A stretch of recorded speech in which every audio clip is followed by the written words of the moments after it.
일단 먼저 인사부터 드리겠습니다. 에, 저는 동인천고등학교에서 근무하고 있고요.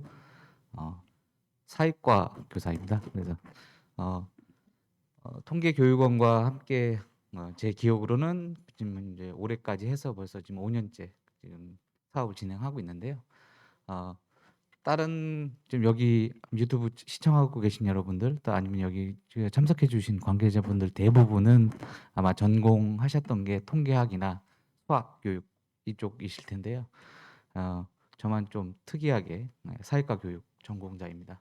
그러니까 오늘 제가 이제 말씀드릴 내용들은요. 사회과에서 통계를 어떻게 활용하고 이런 것들을 이제 확대 보급하기 위해서 노력했던 것들 말씀드리려고 하는데 일단 시작 자체는 일단 여기 여러분들 많이 궁금해 하실 거예요. 아마 통계학 전공이나 수학교육 전공 하신 분들이 그럼 사회과에서 무슨 수로 그러니까 어떤 방법을 통해서 또 어떤 의미에서 통계를 활용할까라는 생각을 많이 하셨을 건데 저도 이제 이거 시작하기 전에는 저도 그런 의문을 조금 가진 게 사실입니다. 근데 생각보다 그다음에 가만히 좀 생각해 보시면 주변에서 그 흔히 아까 말씀하셨던 그 각종 데이터들은 대부분 저희가 말하는 저희 교과에서 말하는 사회문화 현상에서 가져온 것들입니다.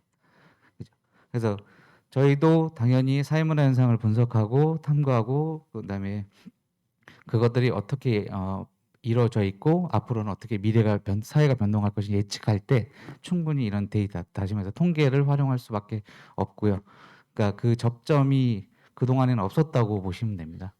아마 여기 시청하시는 분들 중에서 혹시 사회과 선생님들 계시면 아마 다 동의하실 내용일 텐데요.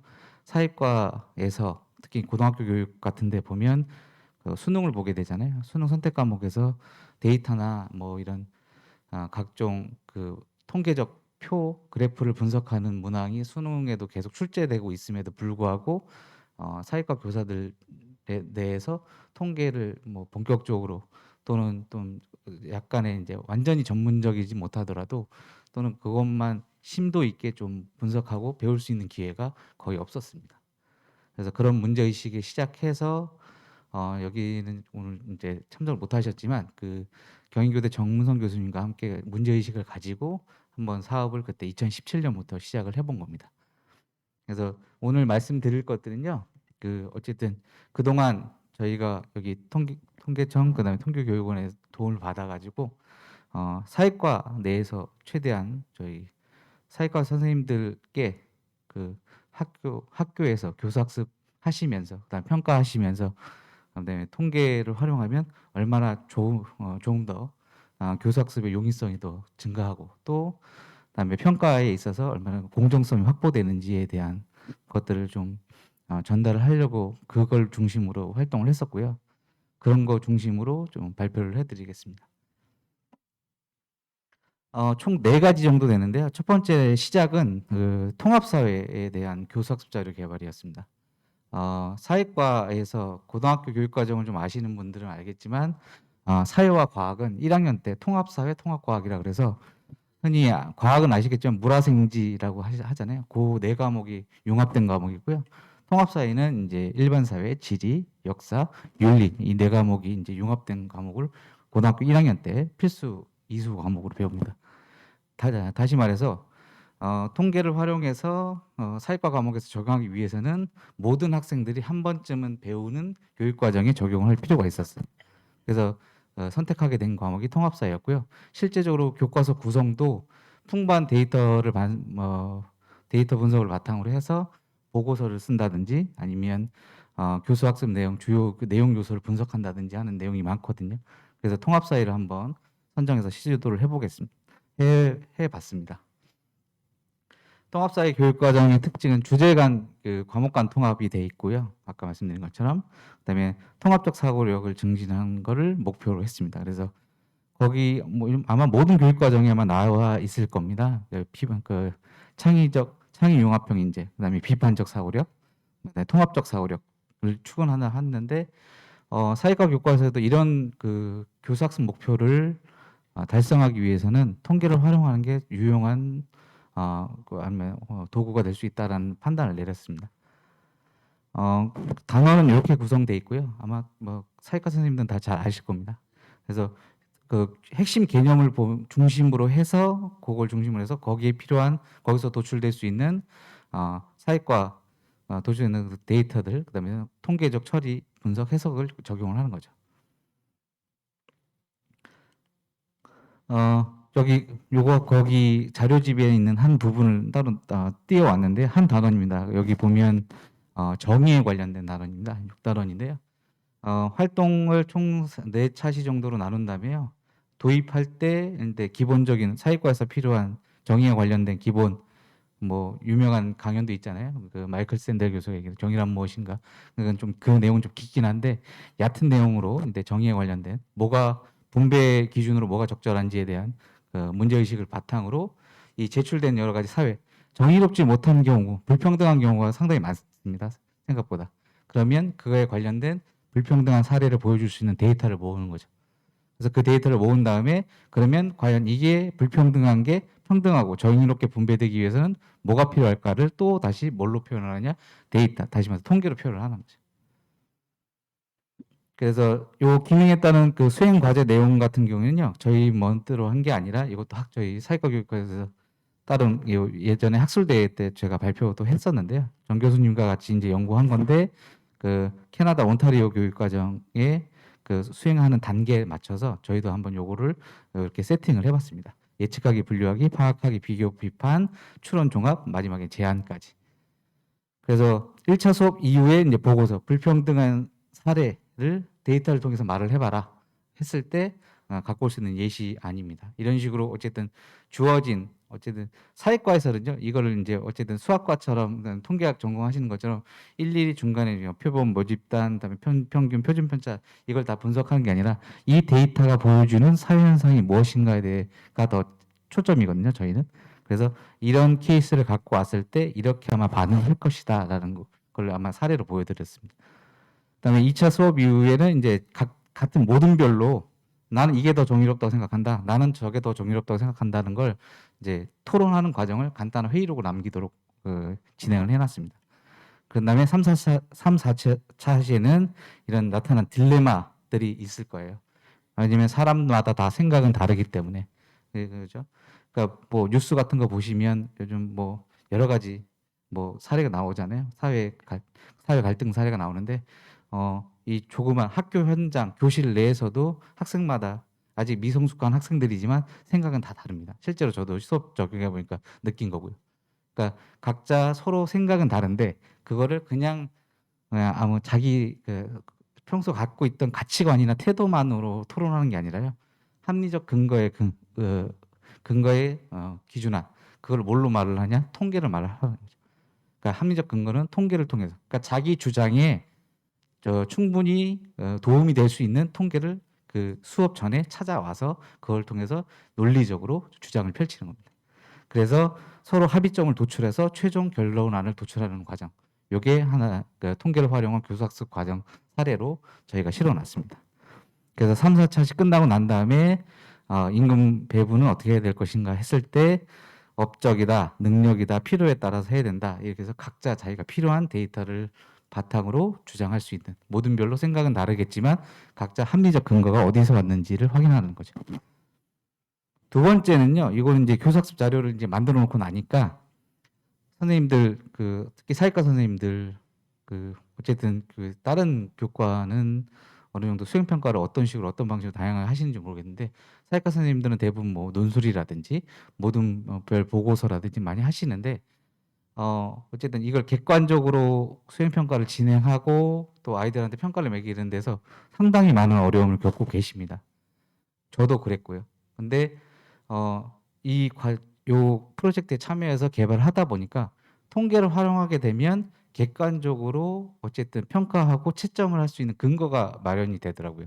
그래서 그게 좀 선생님들한테 유용한 팁이 될 수 있을 것 같아서 2017, 18년도 이후에는 제가 이제 담당해서 같이 뜻이 있는 선생님들과 함께 해서 통계를 활용한 수행평가 자료집을 한번 만들어 봤습니다. 두 번째는. 그래서 이거를 수업하는 데서 그치는 게 아니라 이거를 수행평가로 돌렸을 때, 다시 말해서 통계를 활용한 수행평가를 했을 때 얼마나 학생들이 얼마나 학생들이 이렇게 자기 주도적으로 이런 탐구 능력이 향상되고, 그다음에 그런 걸 통해서 채점 기준을 공정과 객관화할 수 있게 맞춰 놓으면 얼마나 이제 일종의 이제 저희 이렇게 표현하기는 그렇지만 평가의 편의성도 증대될 수 있었습니다. 그래서 요 사례가 뭐냐면 분야에 확장하자는 거죠. 교수 학습에서 그치는 게 아니라 평가에도 한번 적용을 해보고 싶었고요.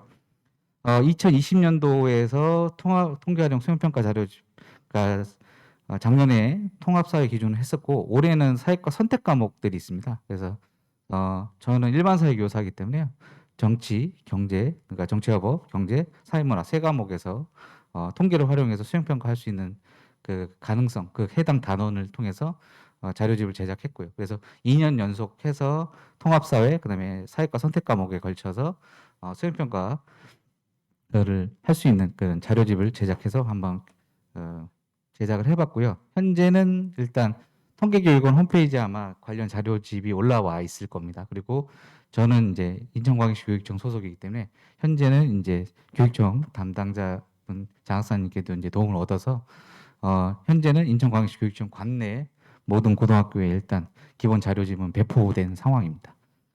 그래서 수행평가는 어떻게 하느냐? 이건 통합사회 사례인데요. 그래서 인구 관련해서 아까도 이제 다른 분들이 발표하실 때 쭉 나오는데 그 모든 그 분석하고자 하는 그 대상 주체가 대부분 저희 이렇게 표현하기는 주제의 핵심은 거의 대부분 사회과 겁니다.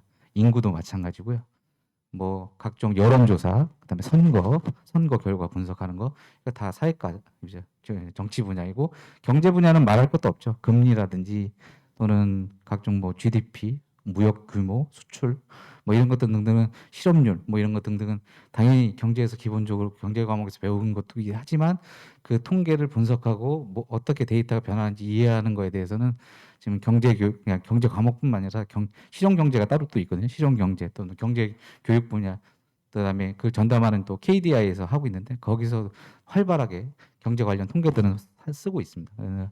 그래서 제가 봤을 때는 이 정도까지 제가 진행해 보니까요. 사회과에서 통계를 사용하면 좋겠다가 아니라 통계를 사용해야만 할 것 같은 정도까지 느껴졌었거든요. 요 정도 작업을 했다 보니까.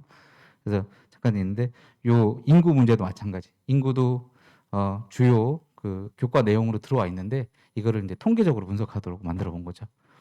그래서 저출산 고령화 또는 자원 둘 중에 하나 선택하게 되는데 저출산 고령화를 많이 하게 되더라고요.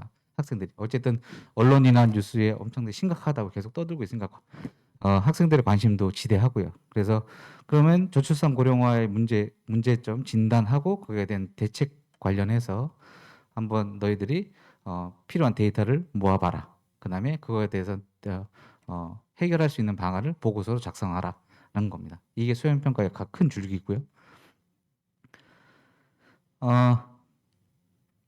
수행평가를 채점 기준을 이런 식으로, 그러니까 이걸 굳이 보여드리는 이유는 여기 지금 시청하고 계시는 사회과 선생님들한테 제가 여타 다른 좀 이따 말씀드리겠지만 연수에서도 계속 강조를 드렸거든요.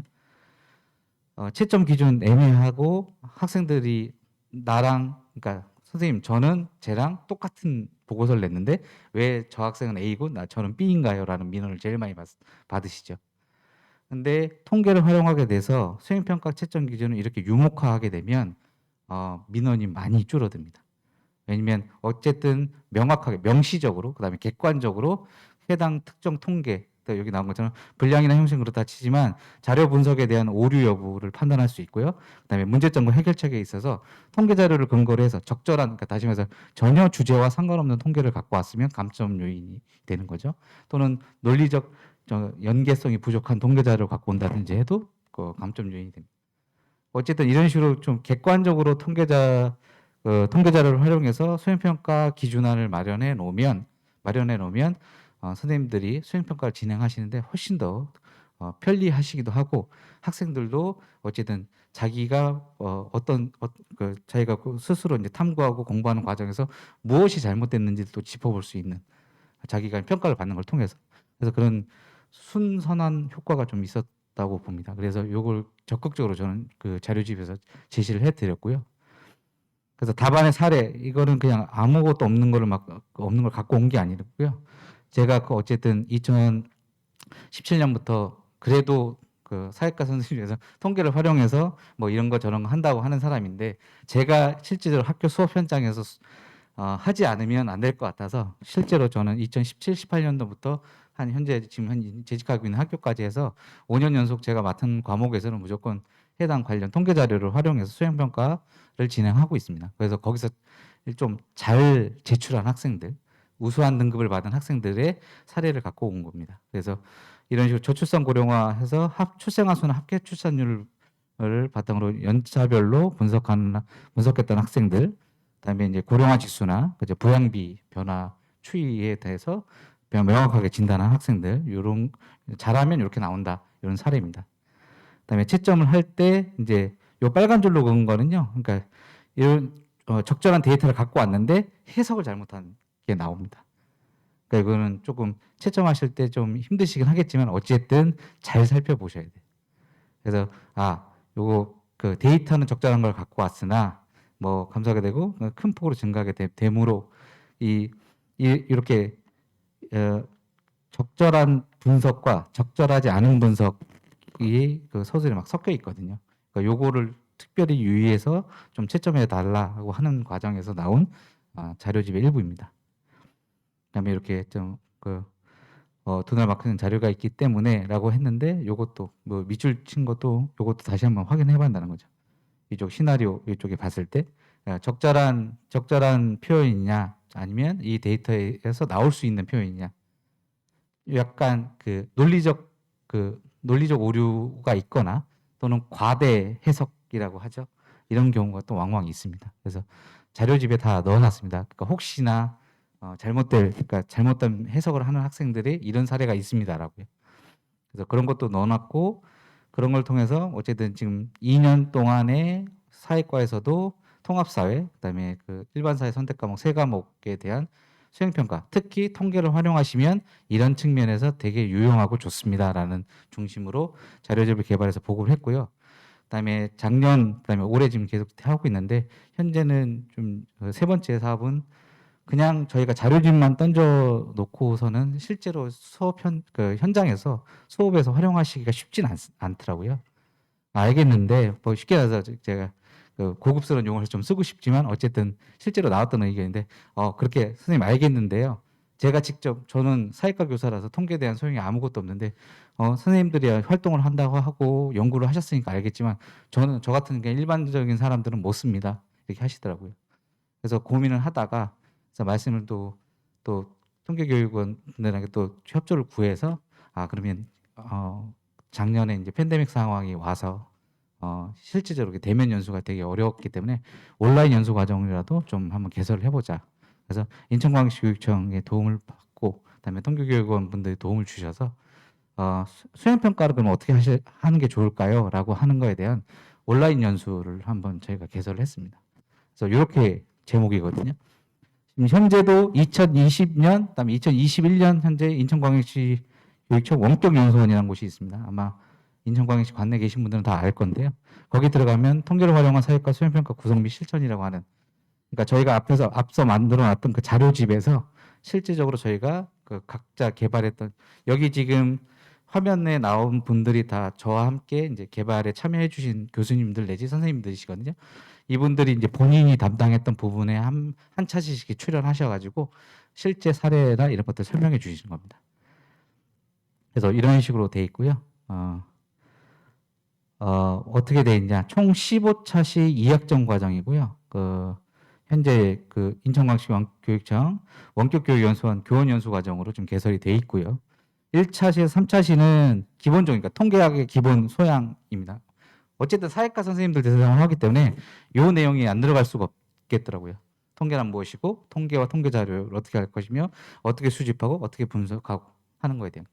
왜냐하면 교사가 통계에 대한 기본적인 소양이 있어야만 학생들이 통계 분석을 한 게 뭐가 오류가 있고 뭐가 어떤 것들을 바로 잡아줘야 되는지를 알 수 있기 때문에 기본적인 건 시작은 이렇게 했고요.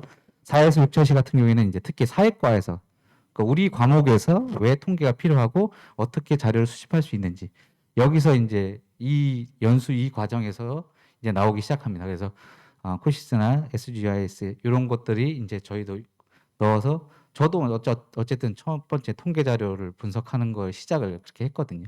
그러니까 그 유용한 팁을 말씀드리면서 이런 것들을 활용해야 국가에서 어쨌든 공인한 인증한 공식 데이터를 활용하는 방법을 더 우선적으로 추천드립니다라는 내용으로 여기 들어가 있습니다.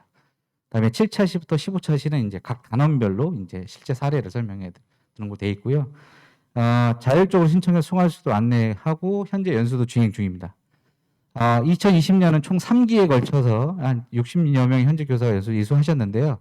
작년에는 어쨌든 코로나 상황, 팬데믹 상황이라서 홍보가 실질적으로 되게 어려웠는데 지금 2021년 통계는 나와봐야 알거든요. 근데 오기 직전에 제가 문의한 결과로는 현재는 작년의 2배 수준의 연수 이수 숫자가 나오고 있습니다. 지금 현재 통계교육원이랑 그다음에 인천광역시교육청이 MOU를 맺고 있기 때문에요. 뭐 내년에도 이 연수 과정은 계속 진행이 될 것 같고요. 아마 그 연수원에서도 어쨌든 되게 일종의 효자 연수 과목으로 자리매김하고 있는 것 같습니다. 그리고 그냥 있기는 좀 뭐해서 저랑 또 몇몇 선생님들이 어쨌든 학교에서 이제 요청이 오면 특히 올해 같은 경우에는 비대면 수업 상황에서 어떻게 온라인으로 수행 평가를 진행하고 채점할 것이냐에 대한 고민이 많으셨어요. 그래서 학교 현장에 좀 찾아가셔서 저한테 이제 연수원이나 또는 교육청에서 문의가 몇 번 왔거든요. 그래서 제가 직접 나가서 2020년 2년 동안에 8개 정도 학교 나가서 사회과 선생님들 대상으로 선생님들 수행평가하기 힘드시죠? 제가 해봤더니요 이게 좋습니다라고 어쨌든 통계를 활용하시는 게 하시는 거에 대한 당위성, 그다음에 편의성, 그다음에 우리가 사회과에서 추구하고자 하는 비판적 사고력의 증대, 그다음에 분석 능력의 증대 이런 것들 있잖아요. 고급 사고력이라고 하거든요. 고급 사고력을 증대하는데 도움을 줄 수 있다라는 거에 대한 안내를 제가 저랑 또 몇몇 선생님이 나가셔서 사회과 선생님들 대상으로 연수를 또 했습니다. 2년 동안. 그리고 저희는 저희께 그냥 인천 관내에서 그냥 멈출 줄 알았거든요. 그래서 선생님들 대부분 다 좀 편하게 찍으셨는데요. 이게 또 갑자기 또 부산광역시 교육청에서 또 좋은 연수가 있는데 컨텐츠를 우리가 써도 되겠느냐. 그래서 현재 부산광역시 교육청에도 개설이 된 상황으로 알고 있고요. 또 추가 문의가 들어왔답니다. 그래서 경기도, 강원도, 충청북도 이 정도 아마 더 있을 것 같긴 한데 어쨌든 거기서 문의가 오면 저희가 이거 가지고 큰 이익 추구 이윤을 추구하는 게 아니기 때문에 계속 그 담당자분께 물어보시고 어쨌든 저작자들 출연하신 분들이 저작권이 있기 때문에 계속 문의가 오시면 제가 여러 선생님들한테 양해를 구해서 가급적이면 그냥 개설을 할 수 있도록 지금 도움을 주고 있습니다. 그다음 또 중요한 것 중에 하나가 여기서 그칠 게 아니라 올해 정말 이것 때문에 저는 이게 이렇게 과하다고 하긴 하겠지만 저 올해 하여튼 이 사업 때문에 체중도 빠질 정도로 좀 고생을 좀 했습니다. 통계와 사회라 이거 앞에 실용 통계 과목 지금 개설돼서 지금 되고 만들어지고 있잖아요. 근데 융합 과목의 일종으로 그러니까 교양 선택 과목으로 통계와 사회라고 하는 교과서를 올해 개발했고요. 현재 1차 검정 마지막 마무리하고 교육과정 검정도 이제 끝난 상황에서 지금 최종 해당 저희 신청한 곳이 이제 인천광역시 교육청이기 때문에 인천광역시 교육청으로 현재 교과서 본심사가 남아 있는 상황입니다. 나머지는 다 처리가 됐고요. 그래서 이게 무슨 과목이냐에 대한 논의가 많이 있을 텐데요. 여기 특히 수학 선생님들 또는 여기 하신 분들 수학 선생님들은 아마 학교 현장에서 대부분 아마 실용 통계 그러니까 확률과 통계라고 하는 선택 과목이 있고 그다음에 실용 통계 아마 선택해서 하실 거예요. 그러니까 수학 선생님들한테 홍보하는 게 아니라 저희가 지금 현재 되게 충실하게 개발을 잘 해온 것 중에 하나인데 통계와 사회는 사회과 선생님들이 좀 도움을 주셔야 됩니다. 그래서 통계와 사회라고 하는 과목 교과서가 지금 현재 개발돼 있고 교육과정에 이제 내년에 시범 적용되고 난 다음에 2023년도에는 완전히 이제 선택할 수 있게 전국으로 오픈이 됩니다. 그러니까 올해 한번 요걸 귀담아 보시는 거 특히 시청해 주시는 여러 선생님들 한번 확인해 보시고요. 이게 의미가 있다, 그다음에 도움이 될 것 같은 과목이면 적극적으로 좀 내후년에 학교 교육 과정에 반영될 수 있도록 조금 신경을 써주셨으면 감사하겠습니다. 왜 필요했냐면요. 그 사회 현상을 설명하는 다양한 통계자를 분석하는 게 사회과 과목에서 의외로 아까 말씀드린 것처럼 너무나도 많았습니다. 그다음에 빅데이터 시대라고 자꾸 얘기를 하는데 아이들이나 특히 선생님들도 사회과 선생님들 중에서 그런 문제의식 가진 분들이 생각보다 많더라고요. 나는 사회교사인데 아이들은 선생님 아이들은 다양한 경로로 정보, 다양한 데이터를 아이들은 노출돼 있거든요. 아이들도 인터넷에서 자기가 보고 싶은 거, 유튜브에서 자기가 보고 싶은 거 소토에서 다 볼 수 있는 상황인데 그런 일이 왜 일어났죠? 이게 선생님 어제 보니까 무슨 요즘 또 많이 하고 있잖아요. 여론조사에서 뭐라고 돼 있던데 이거 맞아요? 이렇게 물어봤을 때 어떤 식으로 어떻게 해석해주고 어떻게 접근해야 되는지에 대한 갑갑함, 답답함을 느꼈다고 말씀하시더라고요. 저도 역시 좀 그런 것들 느꼈던 사람 중에 하나라서 어쨌든 이제는 특수 분야의 직종만 접하는 게 아니라 일반인들도 지금 데이터를 접하고 또 빅데이터라고 하는 걸 또 활용해야 되는 상황이 놓인 이 시대의 흐름에 맞춰서 어쨌든 사회과에서도 그에 부합하는 사회 현상을 분석하고 통계를 활용해서 어쨌든 이런 사회 현상을 분석하고 해석하는 능력을 길러줘야겠다라는 필요성에 의해서 한번 개발을 시작을 해봤습니다. 경희대 정우성 교수님이랑요, 교육통계 전공하시는 교원대학교 유진우 교수님, 그다음에 저기 같이 해주시는 대공고등학교 박지현 선생님, 이게 네 분이 지금 집필을 하고 진행 중에 있습니다. 주요 목표를 뭐 다 나열하기에는 조금 그래서 중요한 거를 말씀드리자면 어쨌든 큰 얼개는 두 가지입니다. 사회과학 연구에서도 분명히 통계를 쓰죠. 저희 사회과학에서도 양적 연구라고 해서 흔히 말해서 이제 조사 연구 하게 되잖아요. 서베이 하게 되죠. 그런 거뿐만 아니라 실험도 할 경우도 있고요. 그다음에 사람을 대상으로 사회 현상을 관찰하는 경우도 있습니다. 거기서 오는 수많은 데이터를 분석하고 처리하고 보고서를 작성하고 최종 재현을 하는 이런 과정에서 어떻게 통계를 활용하고 분석하고 처리해야 될지에 대한 그런 거에 대한 가이드라인, 그런 안내 또는 실제적으로 그런 것들을 해볼 수 있는 그러니까 실험 실습 뭐 이런 내용들을 좀 여기다 담았고요. 두 번째는 이제 빅데이터에 관련된 얘기. 특히 사회 문화 현상으로 도출된 빅데이터를 어떻게 수집하고 어떻게 읽고 어떻게 활용하는지에 대한 그런 내용이 들어가 있고요.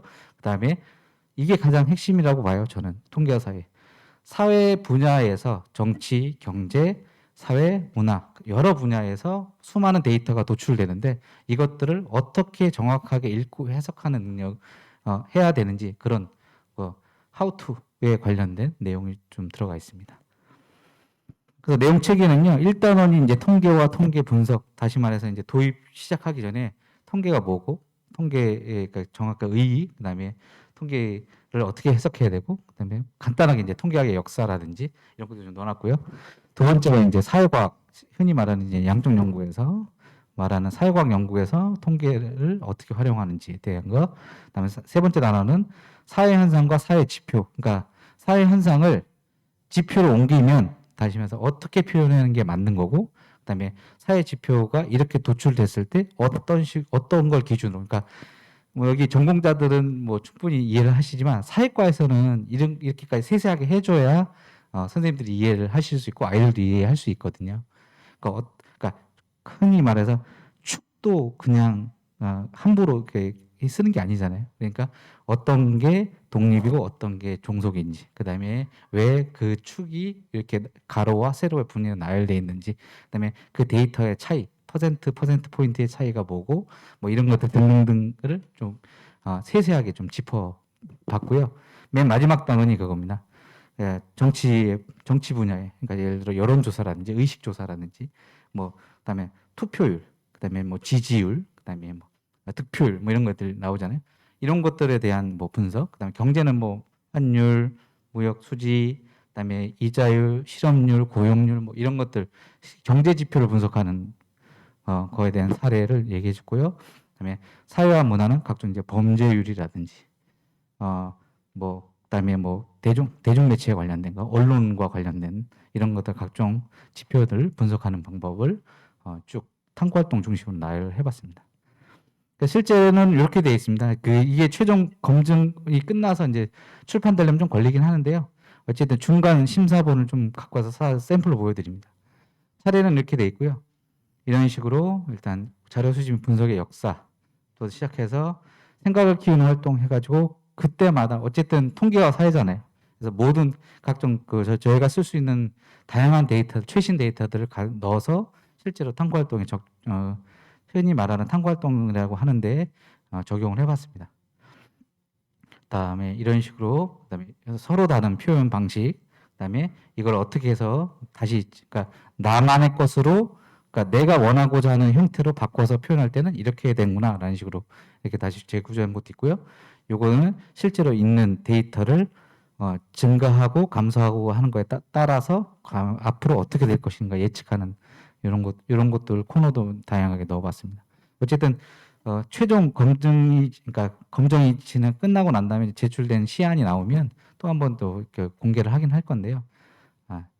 그래서 2022년에 시범 적용을 합니다. 그래서 교양 선택이고요. 사회교과 교훈으로 34단위 다시면서 일주일에 2번 정도. 근데 증감이 가능하기 때문에요. 그다음에 고등학교 2, 3학년 대상, 처음에 1, 2학년 대상으로 저희가 개발을 했는데 중간에 검수 받는 과정에서 아직까지 특히 사회과 선생님들한테는 이게 되게 수학 선생님들 입장에서는 또는 통계 전공하신 분들 입장에서는 이게 되게 쉬운 내용인데 이게 뭐가 어렵다 그러는 거지 하지만 사회과 기준으로 봤을 때는 조금 심도 있는 내용이 많이 들어갔다 해서요. 1학년한테는 어렵다 이런 판단이 나왔습니다. 그래서 2, 3학년 대상으로 저희 학교에 일단 내년에 시범 적용할 예정이고요. 학기 집중 주제 편성한 다음에 2023년도에는 이걸 바탕으로 정규교육과정에 편성할 수 있도록 교육과정과 교과서를 오픈합니다. 그래서 단위학교 선택률 높이기 위해서는 어쨌든 기본 보조교육이 필요해 보이죠. 그래서 제가 종합적으로 이제 말씀을 드리면 사회과에서 통계자로 활용한 게 왜 필요하느냐? 이걸 통해서 사회 현상을 바라보고 분석할 수 있기 때문에 그렇고요. 그다음에 거듭 말하지만 창의융합형 인재 요즘 대세인데 어쨌든 인문사회학적 소양과 그죠? 그러니까 과학적 소양을 두루 갖춘 인재를 양성할 때 이거만한 좋은 과목 또는 이거만한 좋은 활동이 없다라고 저는 보고 있습니다. 그다음에 학습자 스스로 자기주도적으로 분석하고 탐구하는 능력이 중요한데 이런 것들을 통해서 다양한 기능을 습득할 수 있어 보이고요.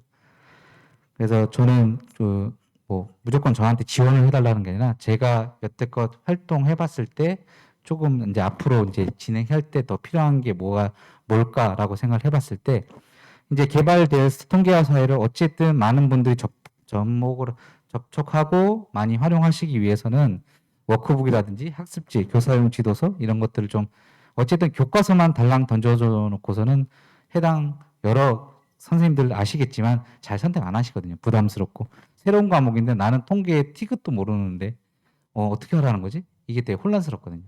그거 더군다나 사회 선생님들한테는. 그렇기 때문에 친절하게 어쨌든 이렇게 수업을 하시면 편리하십니다라고 하는 가이드라인 정도 담아있는 다양한 교수학습 자료가 담겨져 있는 교과서를 보조할 수 있는 자료가 개발이 시급하고요. 그다음에 특정 학교나 특정 교육청 사례에 하지는 않기 위해서 아까 되게 많이 노력하고 계시긴 한데 아직까지 잘 몰라서 못 찾아보시는 분들도 많긴 합니다. 그래서 전국 모든 시도교육청에 어쨌든 기본적으로 관련해서 어쨌든 통계교육 또는 뭐 통계 관련한 이런 자료나 이런 것들을 하기 위해서는 어쨌든 특정 모든 교육청에서 어쨌든 이쪽으로라도 링크나 연관 접점을 찾을 수 있는 것들을 만들어 주시는 게 좋지 않을까. 그다음에 현직 교사를 대상으로 지금 현재 계속 지속적으로 하고 계시고요. 저도 어쨌든 저희 관내에서는 최대한 노력을 하고 있긴 한데 어쨌든 이게 일회성으로 끝나는 게 아니라 여러 선생님들이 계속적으로 해주시면 어쨌든 지금 되게 수고 많이 해주시는데 어쨌든 연수를 한 번이라도 들으신 분들은 통계교육원 그다음에 통계교육 실제로 이렇게 진행되고 있다는 그 존재를 알고 계시거든요. 그때 저도 제가 봐도 이제는 좀 거의 이제 대부분 이제 한 7할 정도 이상은 이제 현직 수학 선생님들 중심으로 돼 있는데 제가 봤을 때는 이제 그 이외 타 과목 선생님들한테 적용되는 연수도 좀 확대를 할 필요가 있다. 특히 사회과 선생님들한테 조금 많은 좀 과정을 오픈해 주셨으면 합니다. 예. 이상으로 발표 마치겠고요. 오랜 시간 동안 예 들어 주셔서 감사합니다.